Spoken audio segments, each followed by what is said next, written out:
Good afternoon, and thank you to everyone who has joined us at Texas Christian University. Today, we welcome a panel of DFW real estate innovators. The Dallas-Fort Worth Metroplex has added more than 1.2 million residents over the last decade, and we'll discuss what pressure that spike puts on housing and older areas of town, and how you, as residents, will feel that growth. I'm Tracy Williams, president of the TCU National Alumni Board, and I'd like to start by introducing our panelists. First, we have Terrence Maiden. Terrence is the CEO of Russell Glen, a real estate company in Dallas. He graduated from TCU in 2000 with a Bachelor of Science in Psychology. He was a linebacker for Horned Frog Football, 1998 through 2000, and he's a member of the Block T Association. Terrence is currently working to redesign the RedBird Mall in the Oak Cliff neighborhood in Dallas. Thanks for joining us, Terrence. Thank you. We also have Susan Miller Gruppi. Susan is a co-founder and co-president of M2G Ventures, real estate investment and development team in Fort Worth. She graduated from TCU with a Bachelor of Business Administration in Finance and Real Estate in 2008. She has been the vice president of finance for the Trademark Property Company before starting M2G Ventures with her twin sister in 2014. Thanks so much for joining us, Susan. Lastly, we have Leslie Purvis. Leslie is the associate director of TCU's Center for Real Estate. She is a two-time graduate of TCU. She holds a Bachelor of General Studies, class of 1997, and an MBA, class of 2015. Leslie is a third-generation real estate professional, and she's taught Purvis Real Estate Training Institute classes. She is also a professor of real estate and finance in TCU's Neely School of Business. Thanks so much for joining us today, Leslie. Thanks, Tracy. Well, again, welcome everyone, and welcome to everyone watching online. I'd like to remind everyone who's watching, if you have questions as we go, please drop them in the chat and we'll try to answer them live. The Dallas-Fort Worth Metroplex population has grown 20% since 2010, according to US Census data. With this increased population comes a greater need for housing and amenities. We're going to talk about what this means for the Dallas-Fort Worth area. Now, Terrence and Susan are both working to revitalize already developed areas. So Susan, I'd like to start with you. One of M2G's projects was serving as retail partner in the redevelopment of Mule Alley in the historic Fort Worth Stockyards. What is the vision for M2G? Well, I'd say, for M2G as a company, separate from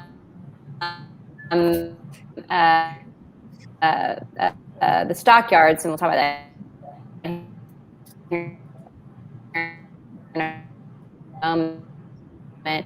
M2G strives to be, just the chosen innovative platform for unique mixed-use and industrial projects throughout the U.S. We got involved with the stockyards back in 2018, and just finished our project Mule Alley down in the Fort Worth Stockyards. So the stockyards is over a 70-acre historic district inside Fort Worth, and it's really the cowboy capital of the world. And Mule Alley is a project within that is 150,000 square feet adaptive reuse of two 75,000 square foot old horse and mule barns that literally up until 2016, actual horses and mules were inside the barns. It is flanked by a Marriott Autograph Collection hotel. If anyone's been down there, it's called the Hotel Drover, and it is absolutely amazing. When we first got involved with the project, two things we really wanted to do. One was the stockyards from a local perspective. I don't know if y'all remember this. Locals didn't go down there. It was really a place for tourists. And so Mule Alley was specifically built in order for us locals to want to go there. And same thing with Hotel Drover. Hotel Drover is one of the hotels that we hope people want to do staycations there, that type of stuff. And then the other piece of it was really bringing unique retail and entertainment that was thematic to the stockyards without it being cheesy. And so if you've been down there, there's something for everyone, number one. So there's literally like the pop gun, candy barrel, all the way up to high-end Lucchese boots. And then you have that same dynamic on your dining experience. So you really can go and, a 3-year-old and an 80-year-old can have a great time, locals and tourists, and it be something that, I think we're super fortunate to have that in Fort Worth. I mean, it's literally a place where people come from all over the world, definitely the state, and obviously regionally. And now it's a place where us locals can also frequent, which is just, that's been a big shift over the last couple of years. That's so interesting you say that in terms of the development being designed really to revitalize the area for locals to enjoy. Susan, Terrence, and Leslie, what are your thoughts on that in terms of redevelopment in general, and what you're seeing in terms of the developing areas for local residents to enjoy it and not just be something that is for tourists or vacationers to enjoy? How important is that for areas like Fort Worth and Dallas and beyond? You want to go first, Leslie? Sure. So what I can say to Susan is their ideas worked, because a week doesn't go by that I hear from someone, whether it's a family member or it's a friend or a friend of a friend, that they're going and spending a night or 2 or 3 at the Drover. And then other friends, I'm still kind of pandemic and not going out much, but I hear about people going to the restaurants and the bars and the activities. So it's really neat that it makes that facility and that whole area be used 365 days a year, regardless of whether tourists are in town or not. So bravo, Susan, and your team. Thank you. I mean, and that type of, we're known for, Jessica and I, we don't shy away from any type of challenge, but it took a lot of very targeted conversations with the right, leaders at those retailers or restaurants to really give it the life and the layering. If you've been there, just the mini layering, the mini decisions, the detailed decisions, even down to the build out. I mean, if you've been down there, I mean, those are literally over 100-year-old barns, and they're historic structures. So, we just even to get the design and build out in a way that we wanted people to feel like that this is even if it was a Lucchese, it was the only Lucchese in the world, So it just, it's been a really fun project. Thank you. That's awesome. So if anyone watching has not been down there, we will encourage them to take a look and really see how the area has just been revitalized. So thank you so much for sharing that, Susan. Terrence, I'd like to go to you and just love for you to tell our audience what led you to start Russell Glen, especially after such a long career, still in real estate, but in other aspects of real estate.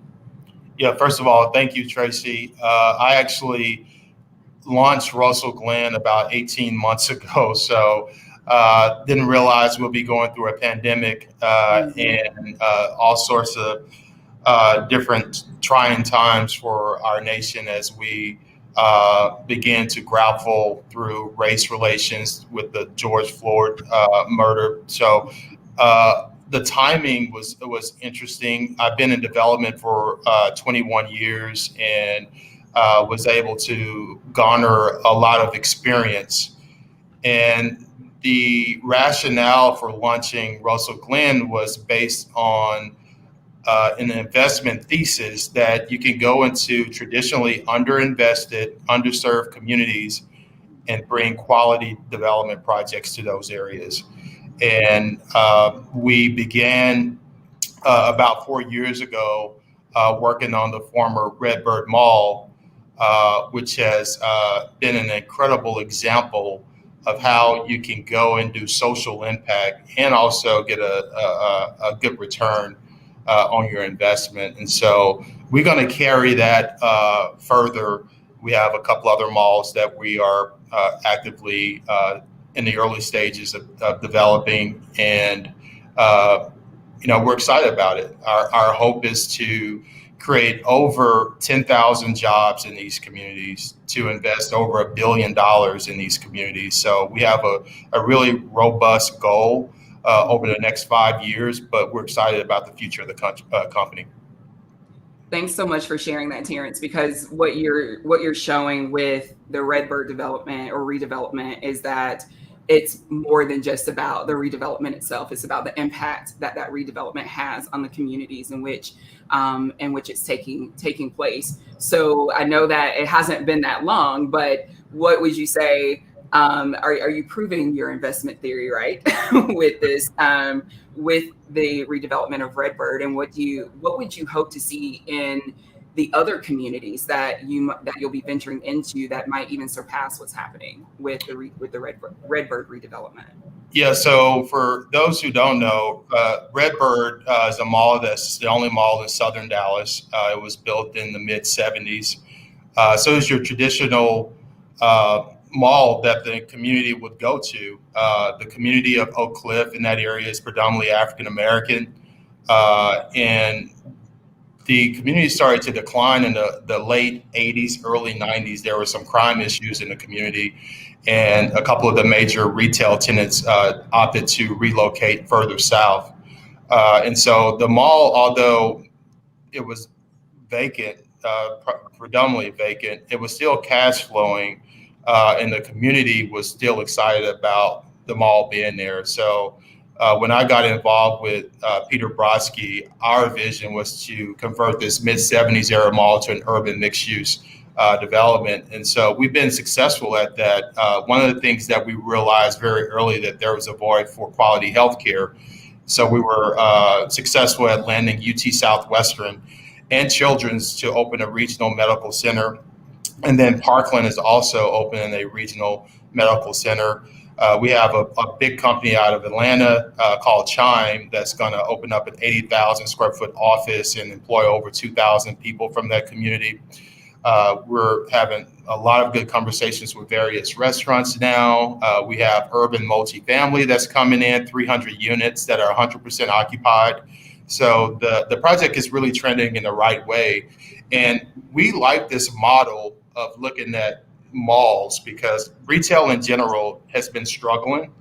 And if we can identify some of these Class B, Class C malls that are located in communities, particularly underserved communities, we could go in and create value, whether it's housing, grocery store, healthcare, or other amenities that we can bring and fulfill for that community. Thanks for sharing that. And you all who are watching, we just put the link to more about this story and the redevelopment of RedBird.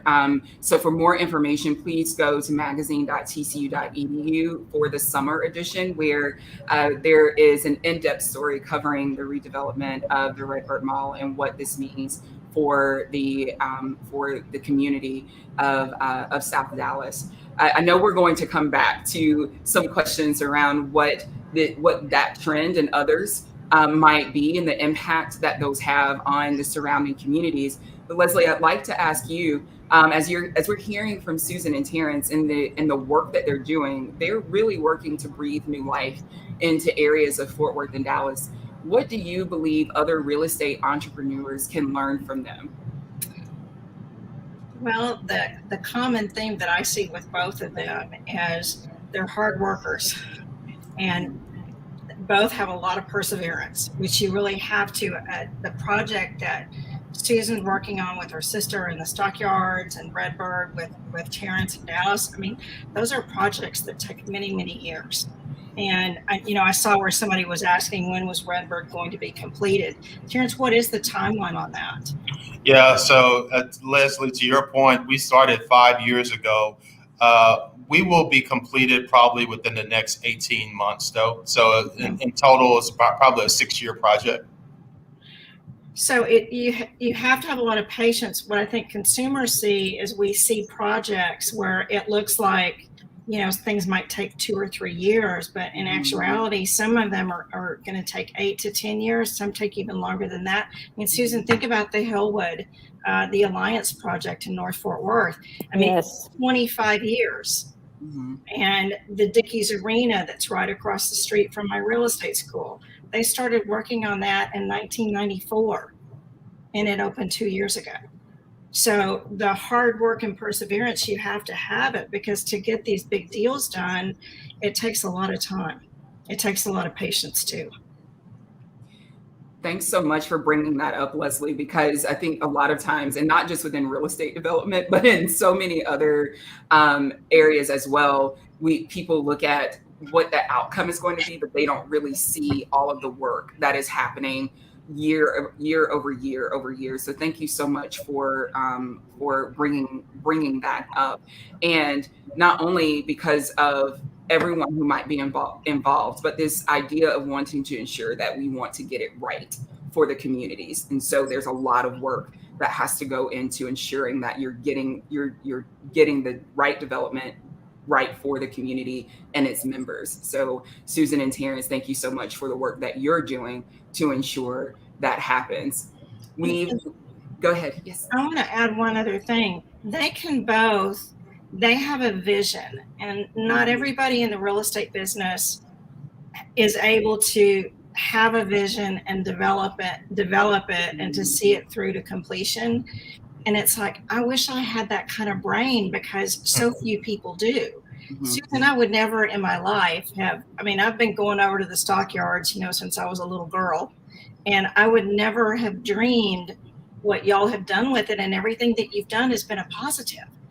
It's been incredible. So to be able to take their ideas and their visions and to put it into, a project or a product that we can all be proud of is, I think it's kudos to both of you.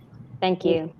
Thank you. Thanks, Leslie. So that brings up another question. Speaking of vision, Terrence and Susan and Leslie, what happens when you have this vision that others may not agree with? What does it take for you to really stick to the vision that you have as developers and knowing what you believe is the right thing to do for the community that you're developing? I'll go first. Interestingly enough, for us, even though, yes, we've got a high vision, we typically are developing in a way that we think we're meeting like the community where it is. So I have yet in our career said, okay, I'm going to develop this, and the community's like, I don't want that. And I'm like, here's my vision and here's why I'm right. So what we may be doing though is taking, so for example, the stockyards, we've got an area of town called the Foundry in Fort Worth. Or like where I am right now, I'm in a it's an old school that was converted to an office building in Dallas. We may have people that really say, I don't see that. I don't see that being possible. And that's more where you've got to say, like, this is what we see. And then over time, as you do it, you prove it. And then, over time that ends up changing. And then people start to trust you. It takes about, multiple projects before they're like, okay, it actually is going to turn out, how they're saying it's going to, and can they really do that? But from just, a use standpoint, or like what we try to reimagine things to be, we've never been in a spot where I've tried to prove against what the community wanted. And generally in our stuff, we're taking underutilized assets and bringing them back to life. So it's a welcome for the community. Yeah, I'll just add that, as a developer, I feel like I'm in the people business. And so I don't ever go into a community assuming what is best for them. And that's a critical step right in the process.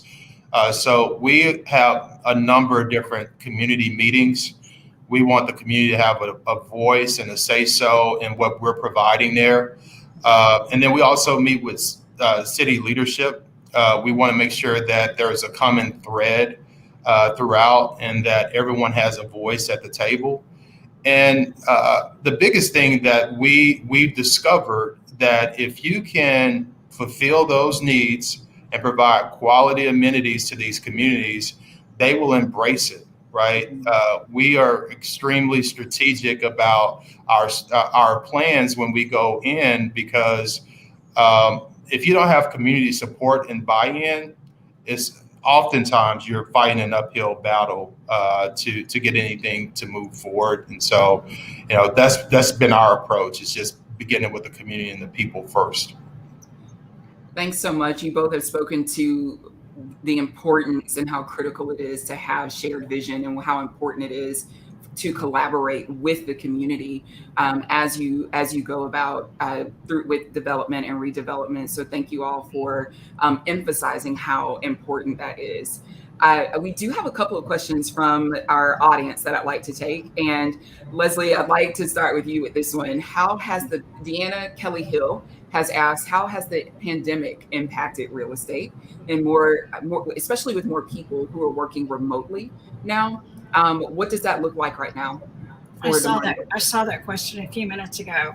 So It's been really interesting for me to, we've got a whole network, or I have a whole network of people that are in the real estate business that I talk to about what's going on in the market.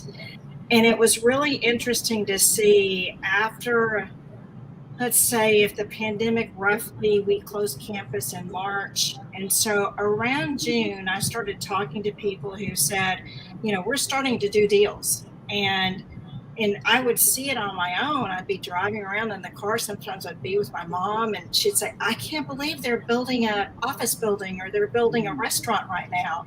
And initially I couldn't either, because you're thinking, okay, all these people are going to be working from home, and why do you need new offices? And what's happened is, after we kind of stabilized towards the beginning of the pandemic, then, the construction just accelerated. It's like, we still need office space. And what's happening is, the companies, not only do they still need the space they have, they need more space. And so they're doing alternating schedules where you have people who come in and work MWF, or they'll do Tuesday, Thursday, or however they work it out. And they need even more space to be able to do that. And you see how the restaurants, I don't know how many new restaurants I've seen in the last 18 months. And they've gotten really good at curbside delivery, and they've gotten really good at takeout. And, and on the question on the pandemic also, it certainly hasn't slowed down. It's slowed down the building and housing, whether it was single family or multifamily, because we had lumber shortages, and we had escalating prices in construction materials. And, we had supply chain problems, and that are still being worked out, but we can't build it fast enough. And so it's almost like the pandemic caused just that initial little blip in the first 2 or 3 months, and then we're back where we were prior to that time period. Thank goodness. What do y'all think, Susan? You were doing the Bogart. Yeah, I agree with everything you said, but I've also seen a lot of the opposite too. And truly everything you said, we're seeing. But we are still seeing in some of our own assets, it's kind of a have or a have not. Some assets are doing really, really well. Some markets are doing really, really well. And some are still struggling. So for example, Fort Worth office, we've got a different demographic of people. So Fort Worth office for us, we didn't see occupancy decline or new leases not being signed. Dallas took a much more conservative approach. You've got more companies there that have, multiple locations throughout the U.S. So the CEOs are making decisions for, their New York office or Dallas office and their LA office. So Dallas office is closed. So we've seen Dallas office still struggling. I can't remember the stat, but just sublease availability in Dallas, urban Dallas, is pretty high. And so we have that from just a true retail perspective, because we've got we're seeing a lot of spending right now. So retail is doing really, really well. But I still do have, when I'm talking to our entrepreneurs that really stuck it out in the pandemic, they're still a little, their war chests were emptied. So, I mean, the idea of expanding again for some of those entrepreneurs is still, they're not there yet. They're getting there though, and things are back. So it's still interesting for us. It's have or have not in certain cases, and it just shows how complex our world is today. I mean, we're just so much more of a complex world, and it's going to continue to be even more so. And we're faced with a lot of different dynamics, a lot of different competing priorities, and we've got. I think it's going to get more complex, not less. So, hold on. Terrence, do you have anything to add? The only thing I would say is that because construction was deemed as an essential industry during that time, a lot of the projects that were in the pipeline were able to be accelerated because people were not working and construction can plow ahead. I think a lot is yet to be revealed on the true impact of COVID. And, I think once, we had the PPP, right? And that many companies were able to take advantage of. There was a moratorium on evictions, right, for residential. So, I think 2022 and 2023 is going to be very telling how we come out of the pandemic and live in this new world, as Susan said. The other thing that would be interesting to discover is how healthcare will operate. Will that operate differently? What we're seeing is a lot of restaurants now building more drive-throughs, right? Like Chipotle, which would never have a drive-through. They're doing drive-throughs just in case we get hit with some other pandemic and people can grab and go. So I think it's really changing the way people do business. And that will still be something that, we'll see those trends going forward, I believe.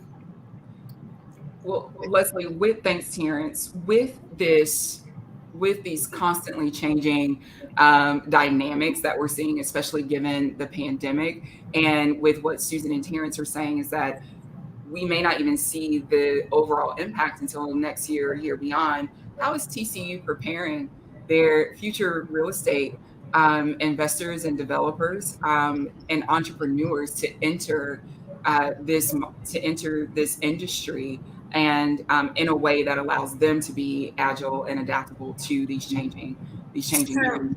So we've had the last couple of years at Neely, besides just even eliminating what we've had to do because teaching through Zoom, we've had a big initiative with the dean, with the Centers of Excellence. And so we've got a center for real estate, we've got a sales center, we've got a center for entrepreneurship and innovation. And so what I'm seeing is we're able to produce a more well-rounded student because the professors in the classroom, we're teaching them the theory and the concepts and the basics that they need. And of course, I'm lucky enough to get guest speakers to come in like Susan and Terrence to talk to my students about the real world.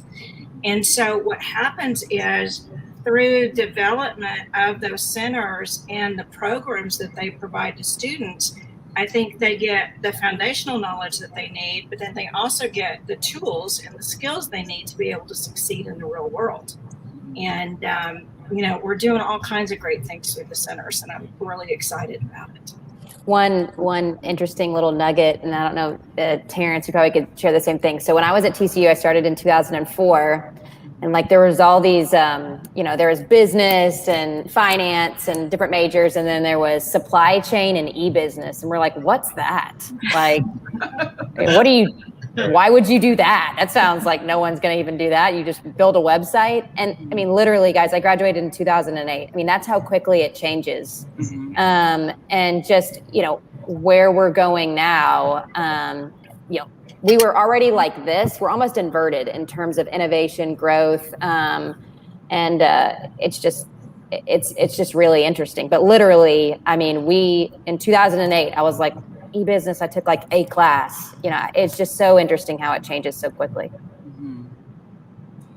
You bring up something so interesting, Susan, and seeing how something that seems an area of study that can seem innocuous and how it just explodes and grows in a very short period of time. And if we parallel that with what we're seeing in real estate development and in this industry, the changes and the growth that you all have seen even in your careers, I'd like to focus on that a little bit. What are some of the nuggets that you provide to our TCU students? What are some things that you share with them that you wish you would have known more about as you were starting out in your careers? Yeah, I mean, I would go first. I think the biggest thing was I guess I had a misperception of real estate and how real estate could be leveraged, right? I think the old school way of thinking is how much profit you can get. And I mean, there's still companies that are focused on that, but I've grown to really embrace this idea that you can leverage real estate to be more of an impact vehicle too for areas. And I think one of the questions that came up, do you prefer new construction or taking an old building and reimagining that asset? And I have a passion for that just because I love this sort of idea of urbanization, right? And creating this sort of melting pot where people can come together. The other thing that I wish I would have probably thought about when I was back at TCU is the power of green space, like creating these, like the Deck Park in Dallas, like totally changed that whole area, right? And you can create these sort of amenities in these communities through parks, through trails that are true connectors, right?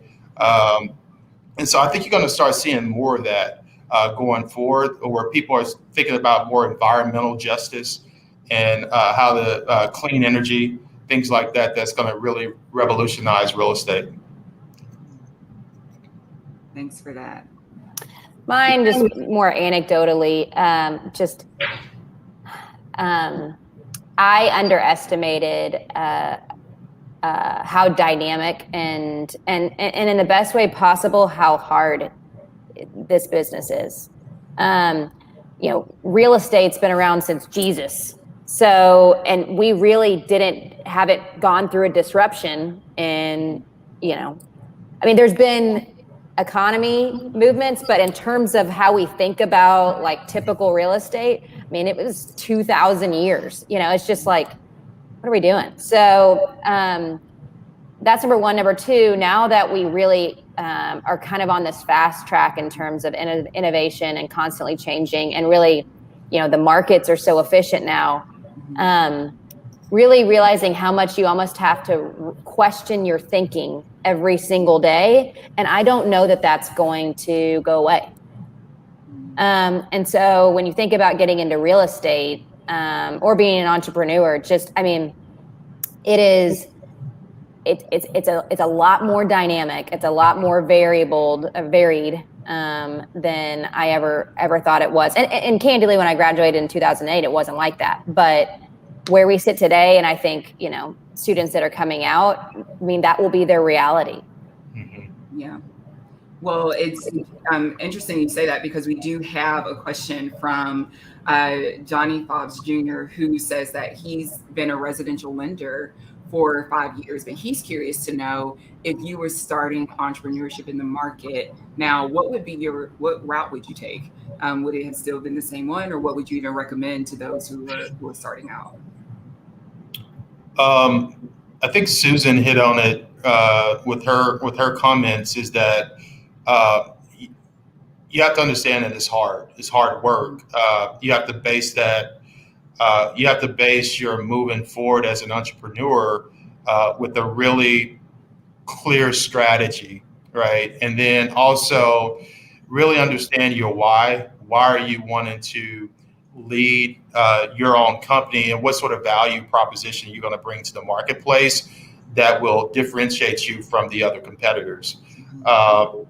I think that's one of the biggest mistakes. You get into a role, or starting your own company, and you don't realize how competitive the landscape is, the amount of capital that it takes, right, to keep it afloat. I would have more money saved and more time allocated, because it always takes you twice as long and costs you twice as much starting out. And so that would be my advice. I don't know if Susan or Leslie have any comments. Just for me,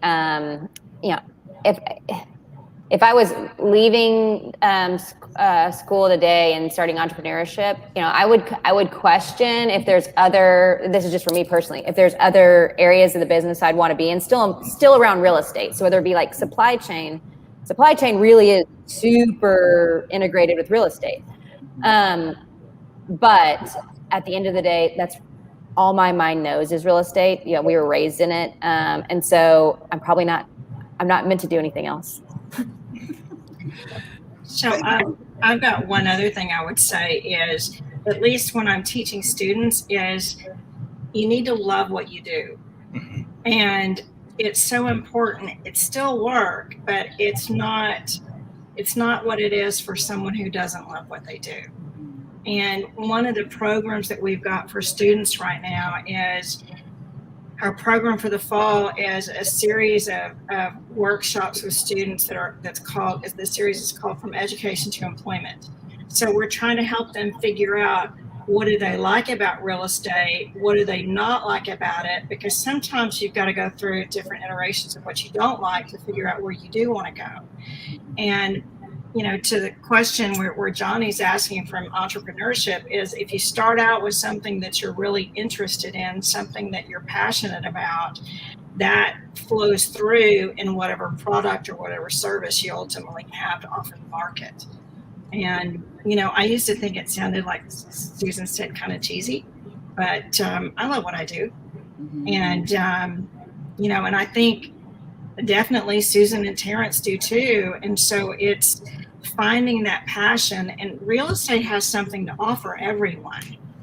I mean, whether you want to do something in sales, whether you want to do something like Susan mentioned with supply chain, whether we've got business information systems classes now, Susan. So if you want to get a marketing degree and work for a real estate firm, if you want to get an accounting degree and work for a real estate firm, I mean, real estate offers almost anything that any of the degrees that you can get in Neely.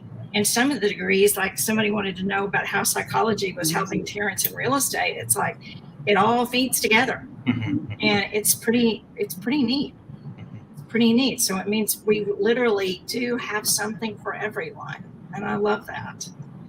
I love how each of you has touched on how important it is to find that passion and pursue it.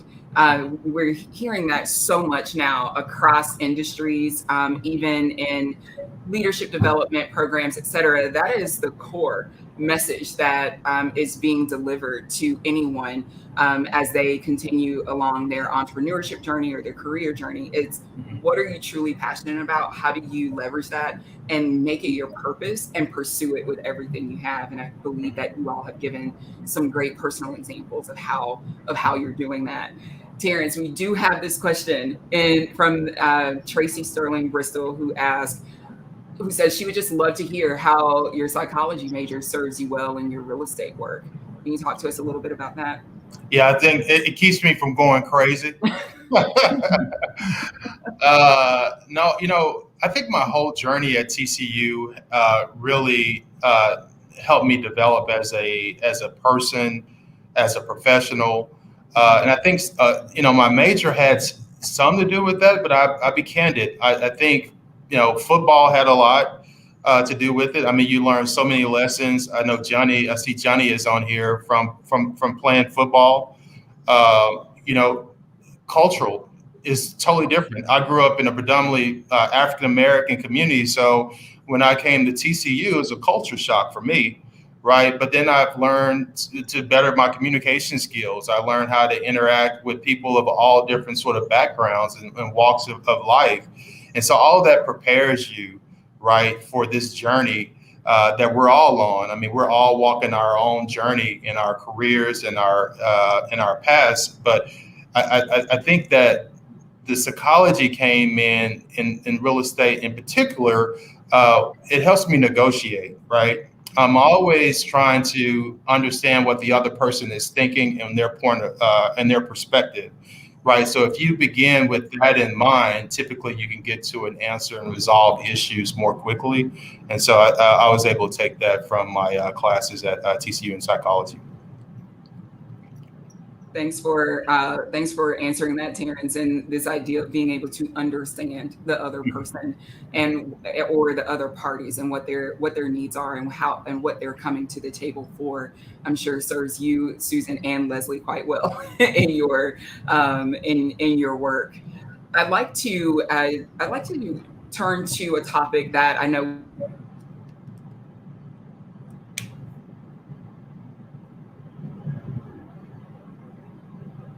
I think Tracy got frozen. Yeah. That happened. Let's see, I don't see any new questions over there. I thought TCU had the best internet in the whole world. There she is. Are you back? Maybe. It's like I got a campus to do stuff I can't do at home because my internet at home's so bad. There she is. Okay. Are we okay? Just want to make sure we're okay. Great. So I'd like to turn to this conversation specifically around gentrification, because sometimes addressing older parts of town is a developer saying will go in and tear down existing structures, sometimes with the desire to gentrify the area. I'd like to open the discussion. Susan and Terrence, what are you doing to avoid that? And then Leslie, could you add in what's the benefit of avoiding gentrification, but truly going in and creating moments of revitalization and redevelopment of those areas? Yeah, I can go first. I don't like the term gentrification, but it's the reality, right? I prefer more gentrification, right? Where the reality is at RedBird, we're investing $200 million in a community that has not seen investment in years, right? So there's going to be some change, right? The biggest thing that we try to emphasize is how does our project impact the community, and where it doesn't push people out but bring people in, right? And so we try to, one way we do that is fulfilling the needs for that particular community, right? And so that has helped us in going a long way with not displacing people. The other thing with our multifamily project is a Class A luxury apartments, but 70% of the units are affordable.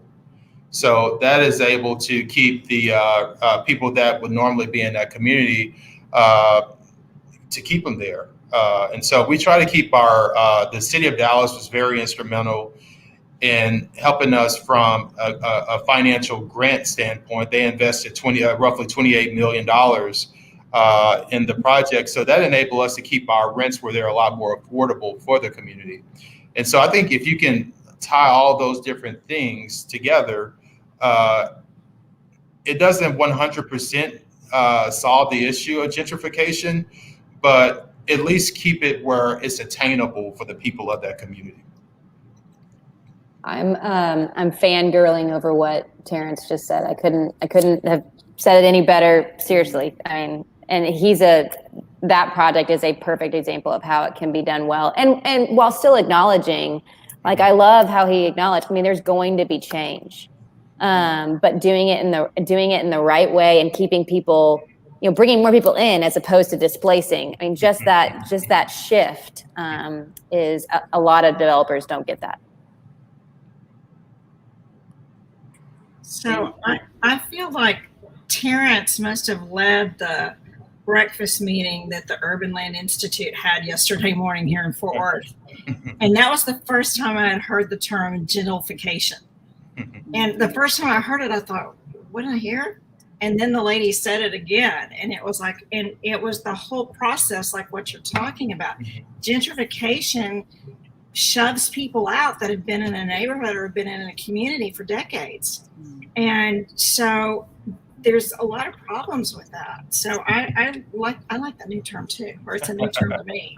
And then the other thing that they mentioned at this meeting, I took a group of 12 students to this meeting, and we all learned different things from it, is what I gathered when we finished. But it was neat to hear. There were people from the city of Fort Worth who spoke. Our new mayor spoke, and she said that what her mindset when she goes into meetings and she meets with developers and she meets with the community about projects is she wants to get to yes. And she's got this attitude of let's make things work, as opposed to having the attitude that some people have is it's a lot easier to say no. It's a lot easier to not, we're taking on big problems. And so what Terrence has done at RedBird, what other developers have done in underserved communities, those are hard jobs. And so she said, we want to get to yes. And I thought, I am so happy to hear somebody say that, especially in a position like your mayor is in. So Terrence, come set your sights on Fort Worth and see what you can do over here for us too. Yeah, I'd love to do something in Fort Worth. We would love for you to.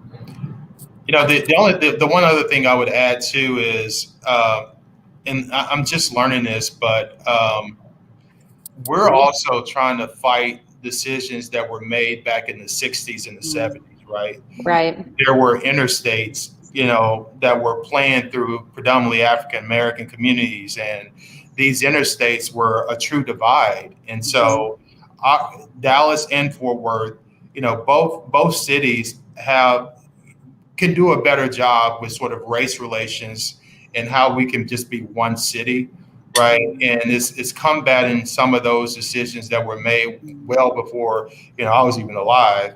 But, I think what we're seeing now is cities starting to think through how we can pull these communities back together through public green space, like these dynamic parks and things like that, where you're starting to see true investments in those areas. So interesting you say that, Terrence, and understanding what those decisions were historically, and how you have to overcome those and combat those in the decisions that you all make for your development. It brings up another aspect of this, and I'd like to get everyone's point of view.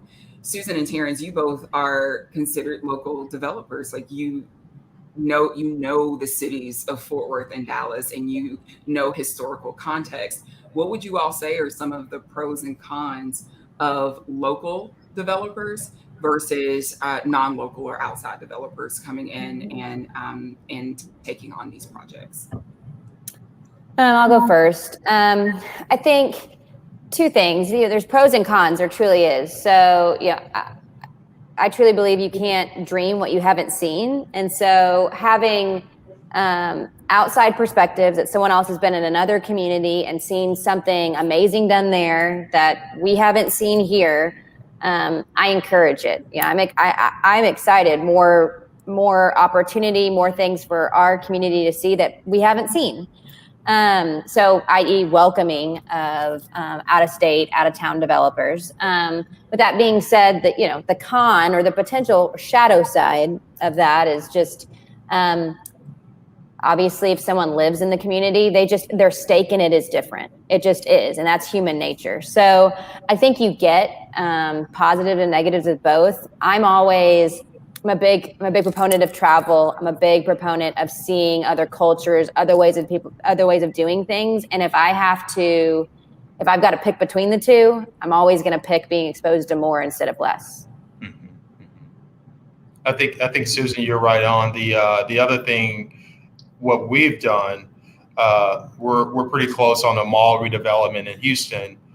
We identify community partners that have been in that area for a long time, and they advise us on what sort of community organizations we should be meeting with, what are some of the concerns the community has. I think having that sort of alignment, if you're going to come in from out of state, is critical. I mean, I look at RedBird.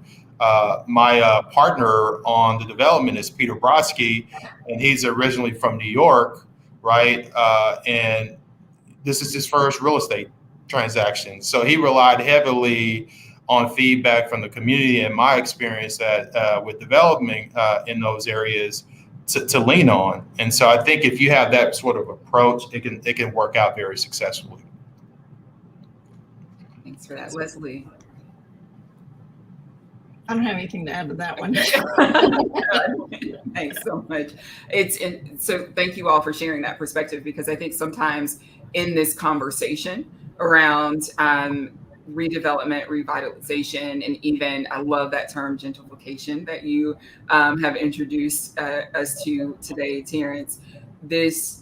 It can seem to be an either or conversation instead of a both and you all have been able to point out how necessary it is to approach it as a both and conversation to really ensure that the communities in which you're serving are truly getting the best benefit possible from both local development and knowledge and historical context, as well as understanding of what else is out there that can be brought into the local community for its benefit. So thank you for pointing that out.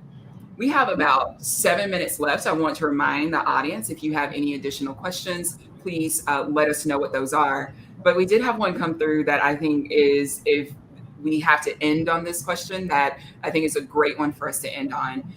What do you all personally love about the spirit of Dallas-Fort Worth that you are working to highlight in your careers? I think, and you had said, Mayor Maddie Parker said this, but and we can always do better at it.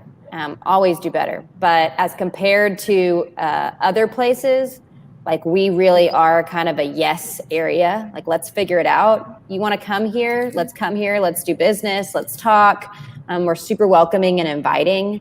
And that's for, new people, new concepts, new businesses. And, for Fort Worth specifically, probably the thing that I find most unique for a city of its size, just because it grew so fast, is just the commitment at a very strong level for philanthropy within Fort Worth. I mean, Terrence, you haven't done anything in Fort Worth yet, but it's really interesting, Leslie, I don't know if you can share this, but like, philanthropy is very much a part of Fort Worth's culture.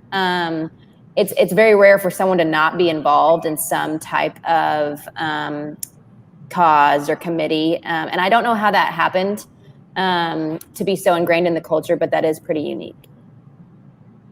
There's some very generous people in Fort Worth. Not just generous of their money, but their time and their resources. And it's special. It's special. Yeah, the thing that I would highlight is, I think DFW is well positioned for the next several years for growth. I mean, the amount of people that are moving to this metroplex is astounding, candidly. So I think what makes it our cities unique is they're so culturally diverse, right? And I think if you can come up ways where, like in Dallas, you have the arts districts, you have the design district, there's something for everyone to kind of get plugged into. And I think you need to continue to do that to make both Dallas and Fort Worth more vibrant and a real option for young professionals to want to come and live and work in.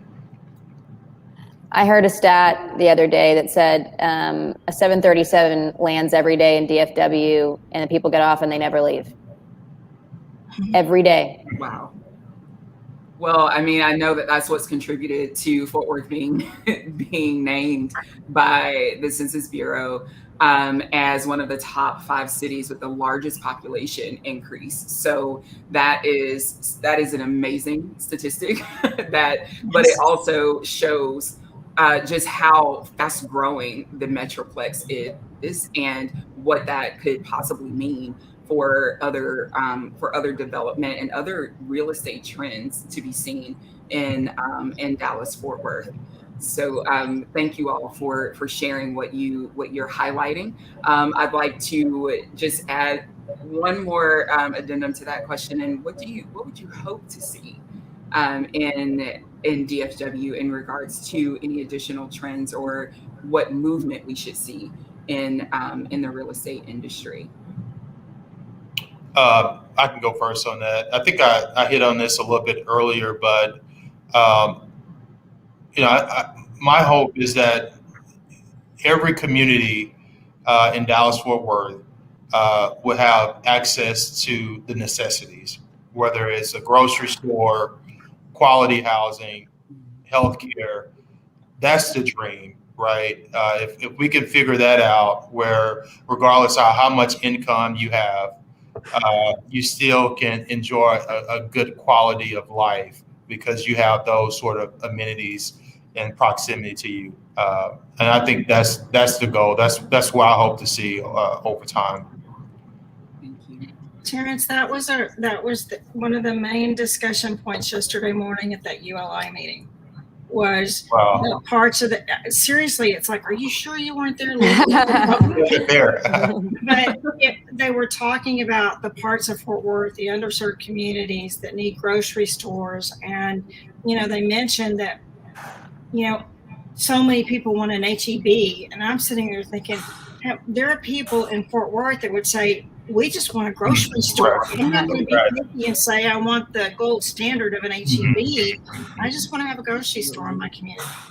And so I think working towards that goal, and the people in the city of Fort Worth were really embracing that. And I'm looking forward to see where we go under a new leadership. I couldn't echo more what Terrence and Leslie both said. I'd say the only other thing is just because we are growing so quickly, just in an ideal world, we'd really focus on how we can grow smart and one, not only with how we're developing and what we're developing and who we're attracting, but two, trying to be mindful of inclusivity while also maintaining just the culture that makes it so special today, which it's just such a balance. But that's all I can add.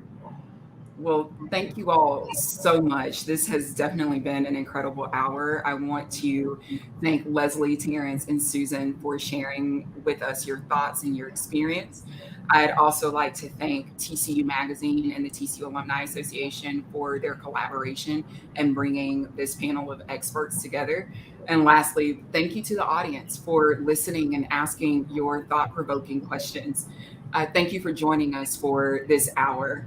If you'd like to keep up to date on the happenings at TCU and among the Frog family, please go to magazine.tcu.edu. And lastly, if you want to listen again or share today's event, as well as numerous other fantastic interviews with TCU alumni and TCU Magazine features, please subscribe to our podcast. You can do so by searching TCU Alumni on Apple Podcasts, Google Play, or SoundCloud. Thank you, everyone, for joining us during this lunch hour, and I hope you have a wonderful rest of your day. Thanks, everybody. Thank you. Thank you.